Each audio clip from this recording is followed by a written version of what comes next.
Dans ce monde, nous sommes tous à la recherche d'expériences de vie. Le problème, c'est qu'il nous faut de l'argent pour financer ces expériences. Moi, c'est Cédric Froment. Froment comme le blé, l'argent ou comme le spéculateur libre. Je trade et j'investis sur les marchés financiers depuis plus de 15 ans. Dans ce podcast, qui est souvent adapté d'une vidéo de ma chaîne YouTube, vous découvrirez les comportements qui font que les riches sont riches.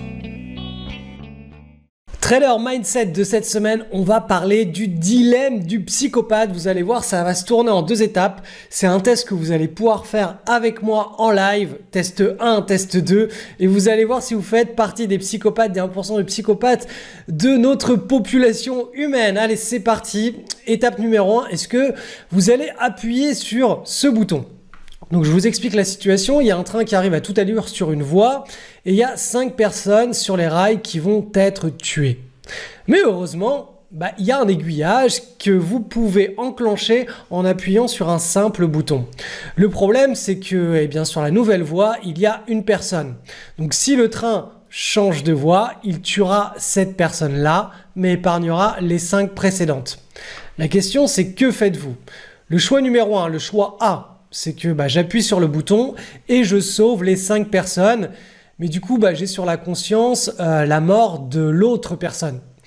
Et le choix B, à savoir je ne fais rien, je pars en courant. Autrement dit, je refoule cette situation car je ne veux pas intervenir dans ce choix et avoir la responsabilité de quoi que ce soit.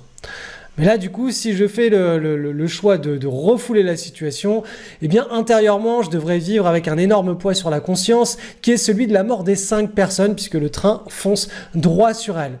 Donc clairement, l'option A, celle où on appuie sur le bouton, où le train dévie et tue une personne au lieu des 5 personnes, c'est la moins grave.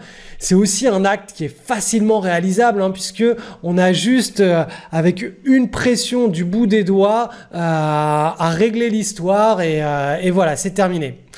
Donc déjà à ce niveau-là, vous devez ressentir une surchauffe émotionnelle si vous vous retrouvez dans ce genre de situation. Le dilemme est assez compliqué. Et on va passer maintenant à l'étape numéro 2, celle où on peut vraiment distinguer ce qu'est un psychopathe ou pas. Et après, je ferai le parallèle avec le monde des traders dans les grandes banques et les hedge funds. Donc étape numéro 2, là l'idée ça va être de pousser un homme corpulent. Donc là il n'y a plus de boutons, là vous allez comprendre qu'on est vraiment sur une étape supérieure en termes d'engagement. Donc maintenant, on va partir du principe qu'il n'y a qu'une seule voie et qu'il y a cet homme corpulent qui se situe entre le train et les 5 personnes. Et vous êtes situé juste derrière cet homme corpulent et puis vous savez que si vous le poussez sur les rails, sa masse stoppera le train et vous sauverez du coup les 5 vies pour le prix d'une. Sauf que du coup ici, il ne s'agit plus de résoudre un dilemme qui est impersonnel en appuyant juste sur un simple bouton. Il s'agit de pousser cet homme corpulent. Et du coup, de cet acte émane tout un conditionnement mental puisque nous allons nous sentir comme un meurtrier en fait. Il s'agit donc désormais d'un dilemme qui devient très personnel dans lequel nous associons notre identité à cet acte de pousser l'homme corpulent pour sauver les 5 vies. Et bien pourtant le résultat final entre l'étape numéro 1 et l'étape numéro 2, entre le fait d'appuyer sur un bouton ou le fait de pousser quelqu'un, le résultat est le même. C'est-à-dire qu'on arrive à sauver 5 vies au prix d'une vie. Alors la question c'est, allez-vous pousser cet homme ? On estime le nombre de psychopathes présents sur Terre à environ 1% de la population. Un psychopathe, il a la particularité de ne pas associer sa personnalité ou ses émotions dans la résolution de ce genre de circonstances. Il ne verra, lui, que le résultat final, c'est-à-dire il se dira « Ok, je sauve 5 vies pour un mort ». Il ne verra pas les circonstances qui amènent au fait de sauver ces 5 vies pour un mort. Pour lui, toutes les circonstances se valent, toutes les circonstances sont les mêmes, elles n'impliquent rien de personnel. Autrement dit, on a 1% des humains qui ne verront aucune différence entre l'étape numéro 1 et l'étape numéro 2 de ce dilemme, tandis que 99% de la population sera déjà en surchauffe émotionnelle à l'étape numéro 1. Et là, c'est là où on va faire le parallèle avec ce qui se passe, et ça c'est une réalité dans le système de recrutement des grandes banques pour les traders. Donc typiquement, vous allez, si vous êtes à la recherche d'un poste de trader ou si vous vous intéressez à ce monde-là, vous allez voir titrer dans les annonces de recherche d'emploi, grande banque, recherche psychopathe pour poste trader. Bon, vous pouvez enlever le terme psychopathe, mais vous allez voir qu'on y est. Alors, moi personnellement, quand j'étais étudiant, mon objectif, c'était de faire carrière en tant que trader dans une grande banque ou dans un hedge fund. Et je me souviens que le processus de recrutement, il permettait de faire ressortir un genre de profil qui était vraiment très particulier.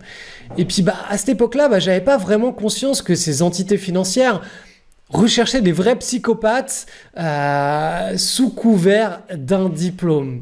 Et puis un jour, je suis tombé sur un article d'une grande banque américaine qui expliquait clairement le but de son processus de recrutement, qui était trouver les 1% d'humains dont une certaine zone émotionnelle du cerveau ne s'active pas quand une situation doit être résolue sur la base unique des probabilités.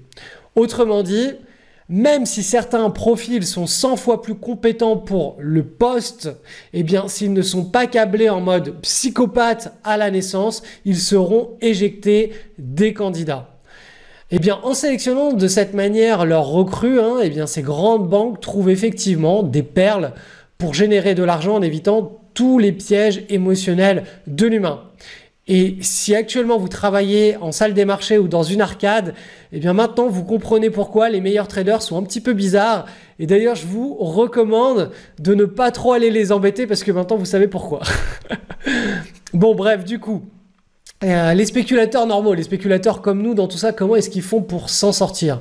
Donc si, comme moi, vous faites partie des 99% d'humains qui ont une conscience et de l'empathie, il va donc falloir trouver une astuce. Et la façon la plus simple de ne pas se faire piéger par ce dilemme, eh bien, c'est d'éviter les rails et les trains. Donc évitez ce dilemme. Donc si cela peut faire sourire, c'est pourtant le fondement le plus important pour un spéculateur ou un investisseur. Il faut apprendre à reconnaître et baliser les moments où nous allons ressentir ce fameux pic émotionnel. Donc en général, c'est quand les marchés baissent trop, quand on a une série de trades perdants, quand on imagine que l'on va passer à côté de l'opportunité de sa vie. En général, ces trois types de situations, elles génèrent beaucoup d'émotions, ce sont des pics émotionnels. Donc il faut apprendre à reconnaître toutes ces situations, à les baliser pour pouvoir les neutraliser. Donc une fois qu'on les a, qu'on a l'honnêteté de les reconnaître, que ça va générer des émotions et que ces émotions vont générer des comportements qui vont être déviants, qui vont être contre-productifs pour nous, du coup, une fois on est conscient de ça, on va pouvoir placer des garde-fous pour ne plus jamais y être exposé à ces cycles émotionnels. Ces situations, on va forcément les rencontrer, mais on va les baliser de manière à ne plus ressentir d'émotions. Et cela va nous permettre une chose très importante, c'est de rester à basse température tout le temps. Donc si les meilleurs traders des banques, eux, ils sont capables de garder leur sang-froid, c'est-à-dire de rester à basse température pendant des situations qui sont normalement pour l'être humain extrêmes d'un point de vue émotionnel, eh bien c'est parce que, vous l'avez compris, ce sont des psychopathes. Ils font partie des 1% de la situation, de la population où ils ont une certaine partie de leur cerveau qui ne s'active pas. Eh bien, si les meilleurs traders indépendants, c'est-à-dire les gens normaux, sont capables de, eux, garder leur sang-froid en permanence, c'est parce qu'ils ne s'exposent jamais à un pic émotionnel. Ils sont conscients que ce pic émotionnel va arriver, donc hop, ils le bypassent, ils le neutralisent grâce à des garde-fous. Donc l'idée, c'est d'investir avec une optique long terme et avec un rendez-vous mensuel de quelques minutes, si vous voulez vraiment désamorcer d'emblée la plupart des mauvais comportements. C'est vraiment la façon la plus simple et la plus rapide de ne pas s'exposer à ces pics émotionnels. Parce que si vous commencez à développer des compétences en tant que swing trader, en tant que spéculateur, là, il va y avoir beaucoup plus de travail. Il va falloir faire beaucoup plus de développement personnel, de mindset, etc. Donc la voie la plus rapide, l'autoroute la plus rapide, c'est investir avec un portefeuille long terme, avec un rendez-vous idéalement mensuel de quelques minutes. Et là, déjà, vous avez mis en place les premiers garde-fous pour éviter tous les pics émotionnels. Si en plus, on ajoute à cela une fiscalité qui est quasi nulle, des performances historiques qui tournent autour de 14% par an et des baisses de portefeuille qui sont ultra maîtrisées, eh bien on obtient la stratégie du portefeuille rentier dont je vous explique la mise en place dans les 4 vidéos gratuites qui sont en lien de cette vidéo actuelle. Donc vous regardez dans le descriptif, vous cliquez dessus, vous allez recevoir les 4 vidéos gratuites qui vont vous permettre de mettre en place ce portefeuille rentier et lui au moins il va vous mettre dans des circonstances qui seront très douillettes, très agréables pour ne jamais vivre de pics émotionnels et vous retrouver en mode il faut que je sois un psychopathe pour prendre la bonne décision. Donc il faut savoir que c'est un système qui est vraiment innovant car en 2019, grâce aux outils qui sont à notre disposition, absolument tout le monde peut le mettre en place avec une simplicité qui est redoutable.